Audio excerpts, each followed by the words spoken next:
Magic realism. Magic realism എന്ന് പറയുന്ന term actually ഒരു പെർട്ടിക്കുലർ പീരീഡിൽ മാത്രം ഉണ്ടായിരുന്നു എന്ന് നമുക്ക് ഒരിക്കലും പറയാൻ പറ്റില്ല. കാരണം മാജിക് റിയലിസത്തിന്റെ എലമെന്റ്സ്, അതായത് റിയലിസവും മാജിക്കൽ ആയിട്ടുള്ള ഫിക്റ്റീഷ്യസ് ആയിട്ടുള്ള എലമെന്റ്സും ഉള്ള, ഐ മീൻ കോൺസെപ്റ്റ്സും ഒരുമിച്ച് കൺവേർജ് ചെയ്യുന്ന പലതരത്തിലുള്ള ഫിക്ഷൻസ് പല ടൈമിലും ഉണ്ടായിട്ടുണ്ട്. പ്രത്യേകിച്ച് നമ്മുടെ ഫോക്ക് ടെയിൽസും ഫോക്ലോർ ട്രഡീഷനൊക്കെ നോക്കുമ്പോൾ അവിടെയും ഇത്തരത്തിലുള്ള ഒരുപാട് സ്റ്റോറീസ് നമ്മൾ കാണാൻ പറ്റും.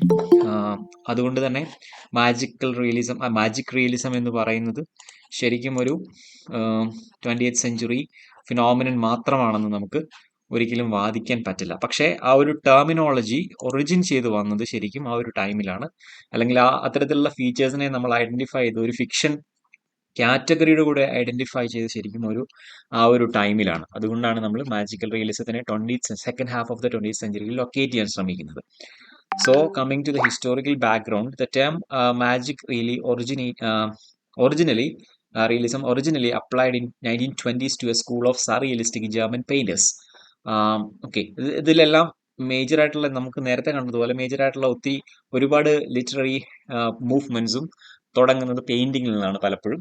സോ ഇതും അതുപോലെ തന്നെ മാജിക്കൽ റിയലിസവും പെയിന്റിങ്ങിൽ നിന്നും സ്റ്റാർട്ട് ചെയ്തത്, സറിയലിസ്റ്റിക് ജർമ്മൻ പെയിന്റിങ്ങിൽ നിന്നുമാണ് ആണ് നമുക്ക് ബിഗിൻ ചെയ്തത് പറയാൻ പറ്റുക, അതിന്റെ ഒറിജിൻ എന്ന് പറയുന്നത്. ഓക്കെ, മേജർ പ്രൊപ്പണൻസ് പലരും പല കോണ്ടിനെന്റ്സിൽ നിന്നുള്ള ആൾക്കാരാണ്. പ്രത്യേകിച്ച് മെയിൻ സ്ട്രീം മാജിക് റിയലിസത്തിന്റെ മറ്റൊരു ഹലോ, കേൾക്കാൻ പറ്റുന്നില്ലേ? കേൾക്കാൻ പറ്റുന്നുണ്ട്. Okay, fine. മാജിക് റിയലിസത്തിന്റെ പ്രത്യേകത ലാറ്റിൻ അമേരിക്കൻ കൺട്രീസ്, അതുപോലെ Latin American literature, African literature, അത്തരത്തിലുള്ള മെയിൻ സ്ട്രീം അല്ലാത്ത, മെയിൻ സ്ട്രീം എന്ന് പറഞ്ഞാൽ ഡോമിനേറ്റിംഗ് അല്ലാത്ത ലിറ്റററി ജോഗ്രഫിയിൽ നിന്നുമാണ് പലപ്പോഴും മേജർ ആയിട്ടുള്ള മാജിക് റിയലിസ്റ്റിക് റൈറ്റേഴ്സ് ഉണ്ടായിട്ടുള്ളത്. അതുപോലെ തന്നെ അതിൽ എക്സാമ്പിൾ ജോർജ് ലൂയിസ് ബോഹസ് ഒരു നല്ല എക്സാമ്പിൾ ആണ്. Argentinian writer Gabriel Garcia Marquez, പുള്ളിയാണ് iconic writer of magic realism എന്നൊക്കെ നമുക്ക് പറയാൻ പറ്റുന്നത്. 100 Years of Solitude. പുള്ളി കൊളംബിയൻ റൈറ്റർ ആണ്, from Colombia. Isabel Allende in Chile, Gunter Grass in German, Italo Calvino in Italy, and John Fowles Britain ആണ്. Salman Rushdie in England. ഇതൊക്കെ major ആയിട്ടുള്ള magic realism practice ചെയ്തിട്ടുള്ള, അല്ലെങ്കിൽ മാജിക് റിയലിസ്റ്റിക് എലമെന്റ്സ് ലിറ്ററേച്ചറിൽ, ഫിക്ഷനിൽ കൊണ്ടുവന്നിട്ടുള്ള റൈറ്റേഴ്സിന്റെ ലിസ്റ്റ് ആണ്. ഈ പേരുകളൊക്കെ ഓർത്തിരിക്കുക, പേരുകൾ മെയിൻ ആയിട്ട് ഓർത്തിരിക്കുക. Okay, now will move on to the main session. Magic realism is actually a sharply edged realism in representing ordinary events and details together with the fantastic and dreamlike elements, as well as with materials derived from myth and fairy tales. Magic realism ആ title പറയുന്നത് പോലെ തന്നെ it's A blend, അല്ലെങ്കിൽ it's A convergence of both fictitious അല്ലെങ്കിൽ fantasy elements with reality, അല്ലെങ്കിൽ realistic expressions. നമ്മൾ realism history of British ലിറ്ററേച്ചറിൽ നമ്മൾ പറഞ്ഞു വന്നപ്പോൾ ഒന്ന് രണ്ട് ഇൻസ്റ്റൻസസിൽ നമ്മൾ റിയലിസത്തെ മെൻഷൻ ചെയ്യുകയും ചെറുതായിട്ടൊക്കെ ഡീൽ ചെയ്ത് പോവുകയും ചെയ്തിട്ടുണ്ടായിരുന്നു. പ്രത്യേകിച്ച് എൻഡ് ഓഫ് ദി ഫിൻഡസലിന്റെ ടൈമിൽ നമ്മൾ പറഞ്ഞു വന്നപ്പോൾ റിയലിസത്തെ കുറിച്ച് പറഞ്ഞിട്ടുണ്ടായിരുന്നു. 19th സെഞ്ചുറിയിലെ ഫിക്ഷന്റെ ഒരു മേജർ ഫീച്ചർ ആയിരുന്നു ജോർജ് എലിയറ്റ് പോലുള്ളവർ, ഡിക്കൻസ്, അതുപോലെ തന്നെ റഷ്യൻ ലിറ്ററേച്ചർ. റിയലിസത്തിന്റെ ഒരു പീക്ക് ടൈം എന്ന് പറയുന്നത് 19th സെഞ്ചുറിയുടെ അവസാനമൊക്കെയാണ്. ഓക്കെ, അപ്പൊ അതിനെക്കുറിച്ച് നമ്മൾ പറഞ്ഞപ്പം എന്താണ് റിയലിസം എന്ന് നമ്മൾ അന്ന് ചെറുതായിട്ട് ഡിസ്കസ് ചെയ്തായിരുന്നു. റിയലിസം എന്ന് പറയുന്നത് ഡീറ്റെയിൽ ആയിട്ടുള്ള ഇൻഡെപ്ത് അനാലിസിസ് ഓഫ് ഓർഡിനറി മണ്ടെയിൻ അല്ലെങ്കിൽ ലൈഫിനെയാണ് പലപ്പോഴും റിയലിസം റെപ്രസെന്റ് ചെയ്യുന്നത്. അതിൻ്റെ അകത്ത് ഇപ്പം ഡിക്കൻസിന്റെ ഒക്കെ എക്സാമ്പിൾ എടുക്കുവാണെങ്കിൽ ordinary life, ordinary events, every day life ഒക്കെയാണ് പിക്ചറൈസ് ചെയ്യുന്നത്. അതുപോലെ തന്നെ ഡാർക്ക് ഷെയ്ഡ്സ് ഓഫ് ലൈഫ്, അത് പ്ലസന്റ് ആയിട്ടുള്ള സംഭവങ്ങളായിരിക്കില്ല മിക്കവും. പോവർട്ടി പോലുള്ള തീമുകളാണ് ഒരുപാട് റിയലിസ്റ്റിക് വർക്കുകൾ ഡീൽ ചെയ്തിട്ടുള്ളത്. ഇപ്പം ജോർജ് എലിയറ്റിന്റെ മിൽ ഓൺ ദ ഫ്ലോസ് ഒക്കെ എടുത്തറിയാം. ട്രാജിക് ആയിരിക്കും പലപ്പോഴും. അതുപോലെ തന്നെ സോഷ്യൽ സിറ്റുവേഷൻസ് വളരെ ഡീറ്റെയിൽ ആയിട്ട് ക്യാരക്ടേഴ്സിന്റെ ലൈഫിലൂടെ വളരെ ഡീറ്റെയിൽ ആയിട്ട് എക്സ്പ്രസ് ചെയ്യുന്ന ഒരു കൈൻഡ് ഓഫ് റൈറ്റിംഗ് സ്റ്റൈലാണ് റിയലിസത്തിനുള്ളത്. അതുപോലെ തന്നെ റിയലിസം ഒരിക്കലും ഒരു person, I mean subject centred അല്ല, മറിച്ച് ഒരു സൊസൈറ്റിയെയാണ് ആസ് എ ഹോൾ പലപ്പോഴും മോസ്റ്റ് പ്രോബബിളി പിക്ചറൈസ് ചെയ്യുന്നത് അല്ലെങ്കിൽ ഡിസ്ക്രൈബ് അല്ല എക്സ്പ്ലോർ ചെയ്യുന്നത് ശരിക്കും ഒരു സൊസൈറ്റി ആസ് എ ഹോൾ ആണ് എന്ന് നമുക്ക് കണ്ടതാണ്. അന്ന് ഞാൻ പറഞ്ഞതാണ്. അതുപോലെ റിയലിസത്തെ കുറിച്ച് അന്ന് പറഞ്ഞപ്പോൾ റിയലിസവും സോഷ്യൽ റിയലിസത്തെ കുറിച്ച് നമ്മൾ സംസാരിച്ചായിരുന്നു. ഓക്കെ, അത്തരത്തിലുള്ള കുറെ ടോക്സ് അന്ന് നടന്നു. അപ്പോൾ റിയലിസത്തിന്റെ ഈ ക്വാളിറ്റീസും ഈ ഒരു ഓർഡിനറി, പ്രത്യേകിച്ച് ഓർഡിനറി ലൈഫ്, മണ്ടെയിൻ ലൈഫ് എന്ന് പറയുന്ന, എവറിഡേ ലൈഫ് എന്ന് പറയുന്ന ഒരു ക്വാളിറ്റിയും അല്ലെങ്കിൽ ആ ഒരു ഫീച്ചറും മാജിക്കൽ ആയിട്ടുള്ള എലമെന്റ്സ് കൂടെ ബ്ലെൻഡ് ചെയ്യുന്നതാണ് ശരിക്കും മാജിക് റിയലിസത്തിൽ സംഭവിക്കുന്നത്. It's a sharply etched realism in representing ordinary events and details together with fantastic or dreamlike elements as well as with materials derived from myth and folktales. So most probably these realistic, I mean magic realist works actually derives its material from myths and folktales. We are actually rich with, especially not the mainstream countries, but the countries like the Latin American countries are rich with these kind of folktales and folklores. So they have used these or incorporated a possibility of myth അല്ലെങ്കിൽ folk tales in their works. മാർക്കസിന്റെ വർക്കിലൊക്കെ നമ്മൾ അതാണ് കാണുന്നത്. Okay, ഇനി major ആയിട്ടും 2 techniques നമ്മൾ magic realist വർക്കുകളിൽ കാണുന്ന 2 techniques, ഒന്ന് മെറ്റഫിക്ഷനും ഫാബുലേഷനുമാണ്. മെറ്റഫിക്ഷൻ എന്താണെന്ന് നിങ്ങൾ കേട്ടിട്ടുണ്ടാവും. മെറ്റഫിക്ഷൻ എന്താണെന്നുള്ളത്. Metafiction as a term was first derived or coined by William H. Grass, and later it was developed by Robert Scholes. മെറ്റഫിക്ഷന്റെ ഒറിജിൻ അങ്ങനെയാണ്. മെറ്റഫിക്ഷന്റെ കുറച്ച് ഫീച്ചേഴ്സ്, ഒന്നാമത് വെച്ചാൽ സെൽഫ് കോൺഷ്യസ് ഫിക്ഷൻ എന്നുള്ളതാണ് metafiction in plain terms if you want to define, it is like a fiction about fiction. It's a self-conscious fiction. Self-conscious in the sense the fiction is recurrently telling about the fact that this is a fiction. I mean, അതിന്റെ ഐഡന്റിറ്റിയെ അതിങ്ങനെ recurrent ആയിട്ട് റീഡറിന് പറഞ്ഞു കൊടുത്തോണ്ടേയിരിക്കും, ഇതൊരു ഫിക്ഷനാണ്, നിങ്ങൾ വായിക്കുന്ന ഒരു ഫിക്ഷനാണ്, അല്ലെങ്കിൽ എന്നുള്ള ഒരു റിമൈൻഡർ എപ്പോഴും ആ ഒരു ഫിക്ഷനിൽ ഉണ്ടാവും. അതുപോലെ തന്നെ it is also dealing with sometimes the very process of writing itself, the very process of that novels writing itself in certain cases.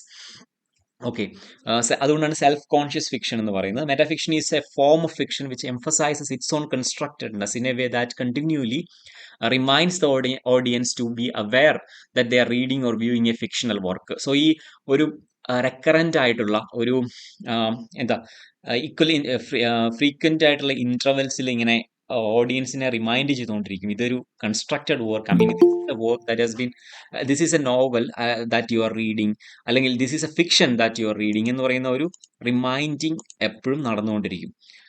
അത് മെറ്റഫിക്ഷന്റെ ഒരു പ്രത്യേകതയാണ്. അതൊരു മെറ്റഫിക്ഷന്റെ ഒരു ഡെഫിനിഷനായിട്ട് നമുക്ക് തന്നെ കരുതാൻ പറ്റും. Okay, fine. അടുത്തത് മേജർ വർക്കാണ്, മെറ്റാഫിക്ഷനുമായിട്ട് ബന്ധപ്പെട്ടുള്ള മേജർ വർക്ക്സ്. ഒന്ന് ലോറൻസ് സ്റ്റേൺസ്, 2 കാലഘട്ടങ്ങളിലെ വർക്ക് ഞാൻ എടുത്തിട്ടുണ്ട്. അതൊന്ന് ലോറൻസ് സ്റ്റേണിന്റെ life and opinion of Tristram Shandy, അല്ലെങ്കിൽ ട്രിസ്റ്റം ഷാൻഡി എന്ന് പറയുന്ന കോമൺ നെയിൽ അറിയപ്പെടുന്ന ലോറൻസ് സ്റ്റേണിന്റെ വർക്ക്. അത് 18th സെഞ്ചുറി വർക്കാണ്. പക്ഷേ ഇറ്റ് വാസ് എ വെരി, എന്തുകൊണ്ടാണെന്ന് വെച്ചാൽ മെറ്റാഫിക്ഷനെ കുറിച്ച് നമ്മൾ പലപ്പോഴും സംസാരിക്കുമ്പോൾ ലോറൻസ് സ്റ്റേണിലേക്ക് തിരിച്ചു പോകും. കാരണം ആ സമയത്ത് ലോറൻസ് സ്റ്റേണിന്റെ ഈ work was brutally criticised by the mainstream writers. Especially doctor Johnson criticised Sterne's work rigorously, I mean, because of its experimental aspects. So അതുകൊണ്ട് തന്നെ നിങ്ങൾ ലോറൻസ് സ്റ്റേൺസിന്റെ ട്രിസ്റ്റം ഷാൻഡി വായിച്ചിട്ട് അറിയാം, അത് self conscious work, I mean it is also talking about the very act of writing the novel. So അതുകൊണ്ട് തന്നെ അത് നമ്മൾ ഇതിന്റെ ഒരു മെറ്റഫിക്ഷന്റെ ഒരു ചരിത്രം, ഹിസ്റ്ററി പരിശോധിക്കുമ്പോൾ നമുക്ക് കാണാൻ പറ്റുന്ന ആദ്യത്തെ വർക്കുകളിൽ ഒന്നാണ് ലോറൻസ് സ്റ്റേണിന്റെ Tristram Shandy. It is also very celebrated work during the modernism. അതുപോലെ തന്നെ റീസെന്റ് വർക്കുകളിൽ ഡേവിഡ് ലോഡ്ജിന്റെ the British Museum is falling down ഒരു റീസെന്റ് എക്സാമ്പിൾ ഓഫ് 65 ആണെന്ന് എനിക്ക് തോന്നുന്നു, 1965 ആണെന്ന് തോന്നുന്നു ലോഡ്ജിന്റെ ഈ വർക്ക് വന്നത്. ഓക്കെ, ഇത് രണ്ടും മേജർ ആയിട്ടുള്ള 2 എക്സാമ്പിൾസ് ആണ്. അതുപോലെ തന്നെ മെറ്റഫിക്ഷനെ കുറിച്ച് നമ്മൾ സംസാരിക്കുമ്പോൾ നമുക്ക് വിട്ടു കളയാൻ പറ്റാത്ത ഒന്ന് ഹിസ്റ്റീരിയോഗ്രാഫിക് നോവൽസ് ബൈ ലിൻഡ ഹച്ചൻ ആണ്. ലിൻഡ ഹച്ചൻ ഒരു തിയററ്റീഷ്യൻ ആണ്. ലിൻഡ ഹച്ചന്റെ കോൺട്രിബ്യൂഷൻ എന്താണെന്ന് വെച്ച് കഴിഞ്ഞാൽ ഹിസ്റ്റീരിയോഗ്രാഫിക് മെറ്റഫിക്ഷൻ എന്ന് പറയുന്ന ഒരു കാറ്റഗറി ഓഫ് റൈറ്റിംഗ് ആണ്. അതിൽ അവർ പറയുന്നത് എന്താണെന്ന് വെച്ച് കഴിഞ്ഞാൽ history is actually experimented with she's actually conducting experiments in history by incorporating these elements of fancy and imagination, അല്ലെങ്കിൽ dream like events or elements. So ആ ഒരു കോണ്ടെക്സ്റ്റിൽ ഞാൻ എപ്പോഴോ എനിക്ക് തോന്നുന്നു ഇതിനെക്കുറിച്ച് ഹിസ്റ്റോഗ്രാഫിക് മെറ്റാഫിക്ഷനെ കുറിച്ച് എവിടെയോ എപ്പോഴും മെൻഷൻ ചെയ്തിട്ടുണ്ടെന്ന് തോന്നുന്നു പ്രീവിയസ്ലി.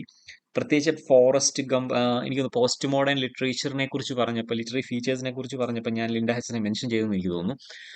അതിൽ ഞാനന്ന് എക്സാമ്പിളായിട്ട് പറഞ്ഞ ഫോറസ്റ്റ് ഗംപ് എന്ന് പറയുന്ന ടോം ഹാൻസിന്റെ സിനിമയാണ്.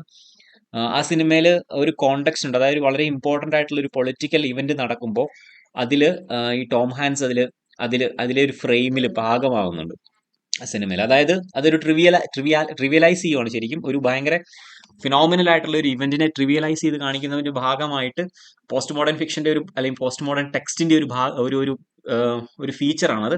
സോ അത്തരത്തിലുള്ള പ്രോസസ്സിനെയാണ് നമ്മൾ ഹിസ്റ്റീരിയോഗ്രാഫിക് മെറ്റാഫിക്ഷൻ, അതായത് ഹിസ്റ്ററിയുടെ വളരെ പ്രോമിനന്റ് ആയിട്ടുള്ള മെയിൻ സ്ട്രീം നറേറ്റീവ്സിനെ പലപ്പോഴും പാരഡി ചെയ്യുക. ഐ തിങ്ക് പാരഡിക്ക് എക്സാമ്പിൾ ആയിട്ടാണ് ഞാൻ പറഞ്ഞതെന്ന് തോന്നുന്നു. പാരഡി ചെയ്യുക അല്ലെങ്കിൽ അതിനെ ട്രിവിയലൈസ് ചെയ്യുക. അതിന്റെ ഭാഗമായിട്ട് വളരെ ഇൻസിഗ്നിഫിക്കന്റ് ആയിട്ടുള്ള ഒരു ഇവന്റിനെയോ അല്ലെങ്കിൽ ഒരു സബ്ജക്റ്റിനെയോ ആ ഒരു ഹിസ്റ്റോറിക്കൽ ഇവന്റിലേക്ക് ഇൻസേർട്ട് ചെയ്യുക അല്ലെങ്കിൽ പ്ലേസ് ചെയ്യുക.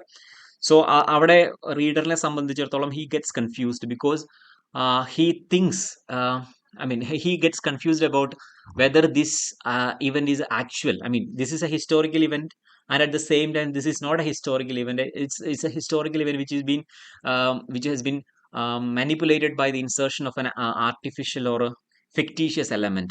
സോ ആ ഒരു കൺഫ്യൂഷൻ ക്രിയേറ്റ് ചെയ്തുകൊണ്ട് ആ കൺഫ്യൂഷനിലൂടെ വായിക്കുന്ന ആൾക്കാരെ സെൽഫ് കോൺഷ്യസ് ആക്കുക, അല്ലെങ്കിൽ ആ വായിക്കുന്ന ആൾക്കാരെ റിമൈൻഡ് ചെയ്യുക, this is not actual history, rather this is a fiction as well as a history. So അത് ഒരു ഇമ്പോർട്ടൻറ്റ് ആസ്പെക്റ്റ് ആണ്.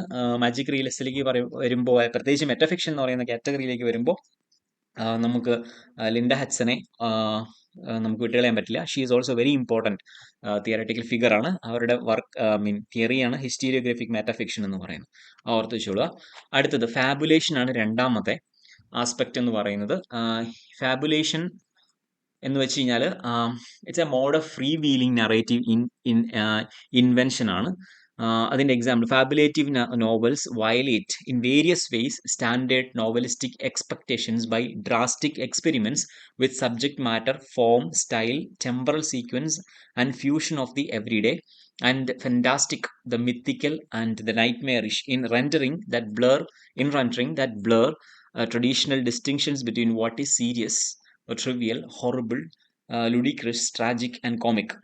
ഒരു ലോങ് സെന്റൻസ് ആണ്. Fabulative novels violate standard novelistic expectations by drastic experiments. It uses drastic experiments to violate standard novelistic expectations of the reader അല്ലെങ്കിൽ expectations of the critic.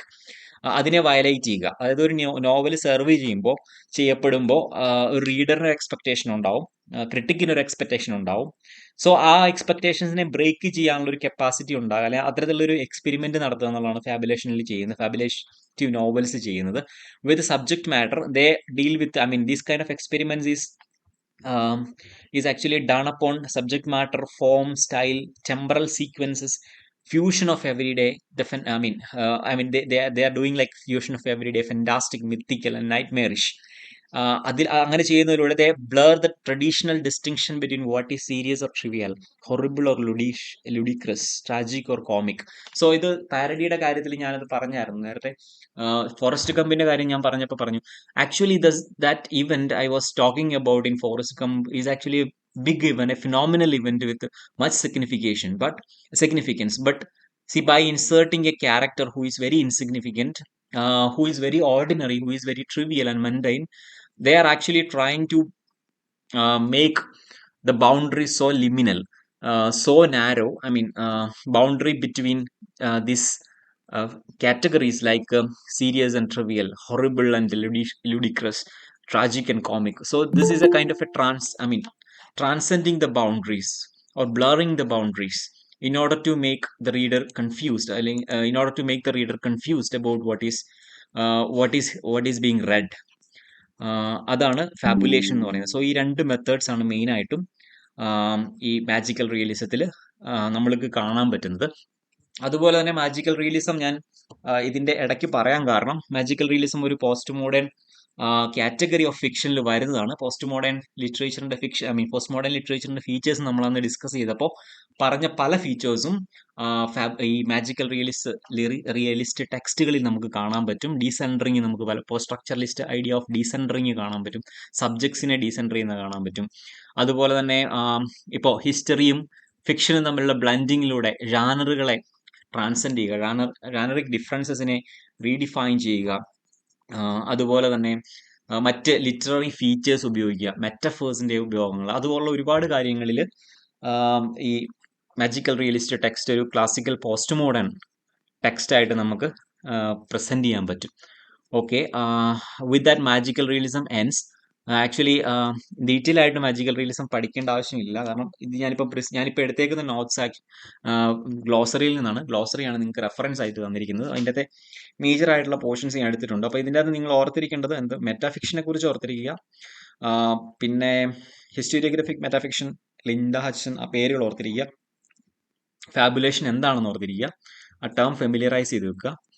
പിന്നെ ഉള്ളത് writers ആണ്, important writers. Okay, Borges, മാർക്യൂസും ബോഹസും, കാൽവിനോയും, ജോൺ ഫാൾസും, ഗുണ്ടർ ഗ്രാസും, സൽമാൻ റഷ്ദി. ഇസബൽ ആലൻഡ് എനിക്കറിയില്ല, ചോദിക്കുകയില്ലോ ഒന്നും, പക്ഷെ ബാക്കി എല്ലാ റൈറ്റേഴ്സും ഇമ്പോർട്ടൻ്റ് ആണ്. So keep their names in mind. Okay, that is about magical realism.